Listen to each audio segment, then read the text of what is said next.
Just doing a quick live about what Zohran Mamdani means for me tonight.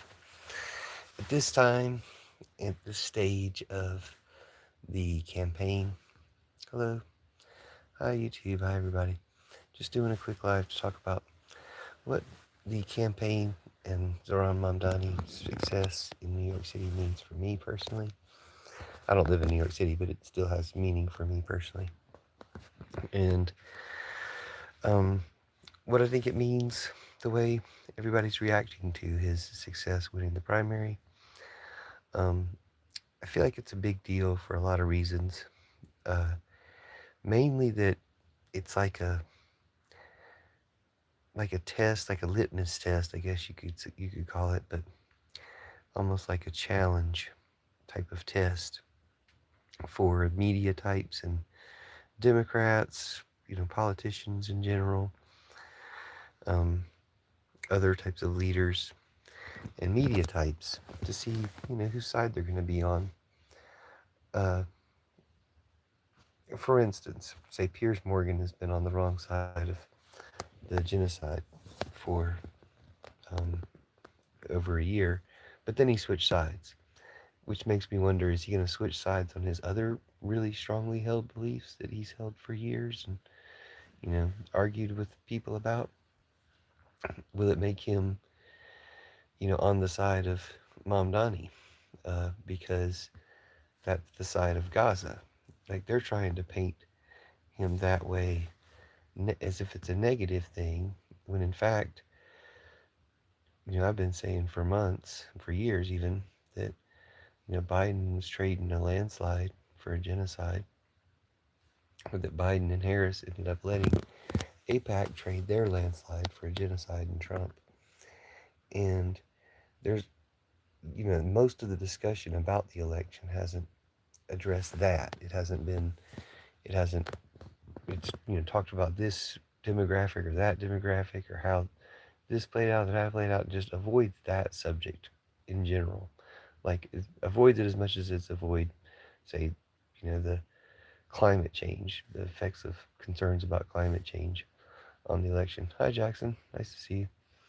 But anyway, thanks for coming to my live. Thanks for commenting. I was just talking about Zohran Mamdani and what his campaign and success means for me personally, and uh, had gotten into, what was I just saying, talking about? The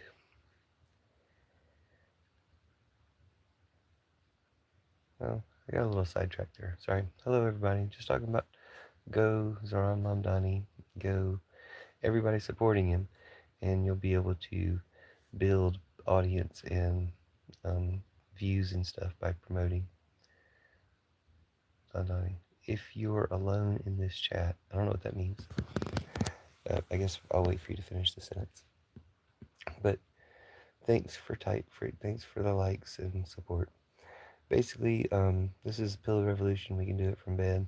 That's why I'm in bed. Decided, oh, you know what? Before I go to sleep, I'll go live for a minute and just talk about what Zohran Mamdani means for me. Hello, Marjorie. Nice to meet you. Thanks for being here. Thanks for saying hello. And it means success. It means we're going to pick sides on stuff. They're making it a referendum on Gaza. They're making it really a referendum on Trump. It's kind of the battleground against Trump right now. And you'll see who sides with Trump by who sides with Eric Adams, the Trump puppet. Hello, Savini. Hello to Kendrick. Nice to see you all. Thank you all for saying hello. Nice to see people in the live. I feel like it was a good time to go live after all. I was just going to go to sleep. I was like, you know what? I can go live for 10 minutes. So six or five or six more minutes. And just talk about what it means to me that Zohran Mamdani is winning the New York City election, and that all the people who are freaking out about it, what it says about them. That's why I feel like it's like a litmus test or a challenge for them to overcome, or to pass the challenge, to be like, can you guys be on the side of the people, or do you have to give in to these weird tendencies? I was just discussing the new New York City mayor, Zohran Mamdani, and how everybody's reactions to them say a lot about them. Doesn't really say a whole lot about him, what's to say about him is like he's gonna give you free buses and free education and healthcare and good grocery stores and stuff like that. But people's reactions to him say a lot about them, and typical reactions from the right. I haven't really seen the reactions from the Democrats, but I guess I'm guessing. Unfortunately, I feel like intuitively it's probably correct that they're not blue no matter who as much as they usually are, and they're, you know, maybe finding ways to support Eric Adams or trying, just trying to betray us. So, unfortunately, I'm afraid that's what too many of them will be like. I guess I did get that indication somewhat just from Don Lemon. I watched Don Lemon's YouTube channel, and I've watched his live streams before. I was pleased that but in the transition period between Biden and Jasmine Crockett, when it really mattered, I was mentioning we want AOC to be the nominee, and Don Lemon read that in his live stream, and that's probably the closest, the furthest I've gotten to affecting official politics, besides the one time I said save Big Bird at Obama's rally when he was running against Romney, and he must have heard me because he said, "I don't think Big Bird's driving the deficit," and made that part of his speech. But anyway, um,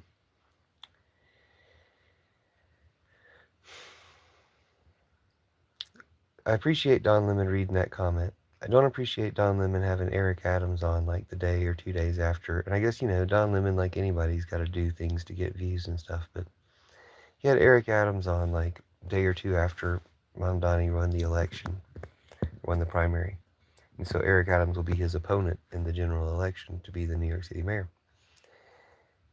And I wasn't even watching that much of it, but the part I did watch, and just the fact that Don Lemon was doing that, it's like maybe he'd already had Mamdani on, but I just feel like, Don Lemon has tended somewhat towards the left since he's not on the mainstream media, since he's like doing his own show.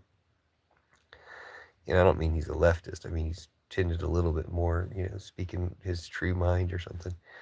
But you have Eric Adams on, and it's like, to me that just shows that, the center of the Democratic Party, the left of the Democratic Party, help no there. I don't know what that means.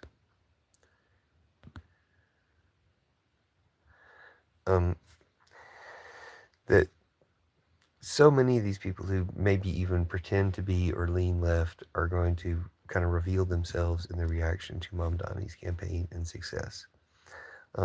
We should be supporting him. It should be the blue no matter who principle should apply here when they tried to apply it to, I don't know who that was for, Hillary or something. But you don't. I don't anticipate them being that uh, fully supporting of Mamdani. And the ways they're trying to stop him, like, of course, the Trump Houteners are trying to deport him, which is terrible. But the idea that they're like, we're going to denaturalize people's citizenships. Well, maybe their citizenships should be the ones that get denaturalized, because they keep trying to take people's citizenships away. Maybe they should get that. Anyway, so I'm encouraged that with his success, other candidates who have, socialist ideas, or, even stronger ideas than that, will start to get traction and success and exposure as well. My idea, I think politicians should be running on these principles regarding ICE. Anyone ICE contacts should get automatic citizenship. Anyone they interact with in any way should get automatic citizenship. Plus, ICE should probably lose their citizenship. I mean, maybe there's some like who are working a desk or something who don't deserve this, but the ones they've been running around, masked, kidnapping people, they should lose their citizenship. So, and then once they lose their citizenship and we deport them instead, give their houses to immigrants and stuff like that, that really should go for all MAGA Trump Houteners.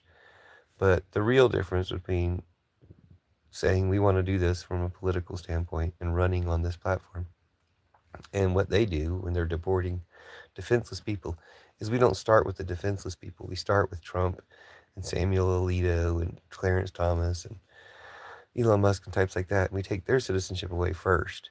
And then we offer the lower level ones a choice. Do you want to go with Trump? You can choose to keep your American citizenship and keep your house and, keep your life here by denouncing Trump, or you lose your citizenship, you lose your house, we deport you to Siberia in the country that you chose over America. And I think that should be our policy. But the policy for the immigrants or anyone that ICE encounters is that you get automatic citizenship if ICE encountered you, so that we take, hopefully, if ICE is doing anything, it's identifying people that don't have citizenship. We can make something good about that by giving them citizenship as compensation for the terror that ICE puts people through. And then probably further compensation on top of that for people that were, significantly hurt, or for people that lose their life. I don't know what you do. Give their family one of ICE's kids, but definitely start with the baseline of anybody ICE contacts gets automatic citizenship. You don't got to know the Pledge of Allegiance, nothing. You don't got to pass a test or anything. You don't got to pay a fee. You get automatic citizenship as compensation for ICE contacting you. I think that should be a wildly popular idea if you could get out there, and a politician who decides to run with that policy would not only win, but they would encourage others to win with that policy until that becomes the national policy, the nationwide policy, or the president's policy. We're going to give citizenship to everyone ICE encounters. Anyway, welcome to the Pillow Revolution. Thanks for finding the channel. I was only planning on going live for 10 minutes, and I've already gone 2 minutes over, but thanks for being here. See you next time.